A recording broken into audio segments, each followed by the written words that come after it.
அமைந்துள்ள அம்மன் கோவிலில் தங்கி வெள்ளத்தால் பாதிக்கப்பட்ட கடலூர் வாழ் மக்களுக்கு நேரடியாக சென்று நிவாரணப் பொருட்களை வழங்கி வருகின்றார்கள். இது தொடர்பாக மைதீன் என்பவரிடம் நமது செய்தியாளர் கோபிநாத் மேற்கொண்ட உரையாடலை இப்போது பார்ப்போம்.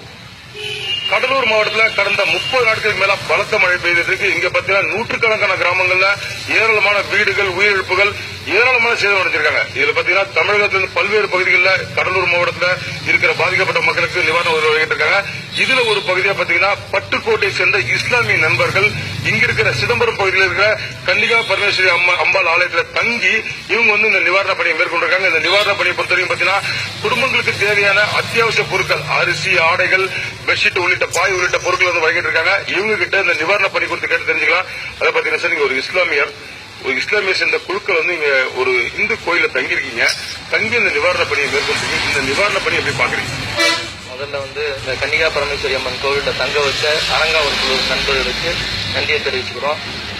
இங்க தங்கி பணி செய்யறதுல எந்த ஆட்சேபனையும் இருக்க போறது. காரணம், கடவுள் கொள்கைங்கிறது மனிதனை நெறிப்படுத்துறதுக்கு தானே, சரியா தவிர இது வேற எதற்காக இல்லை. இங்க தங்கி பணி செய்யறது மதவாதத்தை வேற இருக்கும் அப்படின்ற நம்பிக்கையில தான் இங்க தங்கி இருக்கோம். இந்து கோவில்ல முஸ்லீம்கள் தங்குவதும் பள்ளிவாசல்கள்ல இந்துக்கள் வர்றதும் தான் உண்மையான மதச்சார்பன்மையை வெளிப்படுத்தக்கூடிய விஷயமா இருக்கும். அதனால இங்க தங்குறத ரொம்ப சந்தோஷப்படுறோம். நேரடியா கடலூர் மாவட்டங்கள்ல எங்க பாதிக்கப்பட்டிருக்காங்களோ, உண்மையாக பாதிக்கப்பட்டவங்கள களத்துல போய் ஆய்வு செஞ்சு அவங்களுக்கு நிவாரண பொருட்களை வழங்கிட்டு இருக்கோம். எங்களோட சேர்ந்து இந்து நண்பர்களும் வந்திருக்காங்க. அவங்களுக்கு இந்த நேரத்தில் நன்றி தெரிவிச்சுக்கிறோம். மழையால் பாதிக்கப்பட்ட மக்களை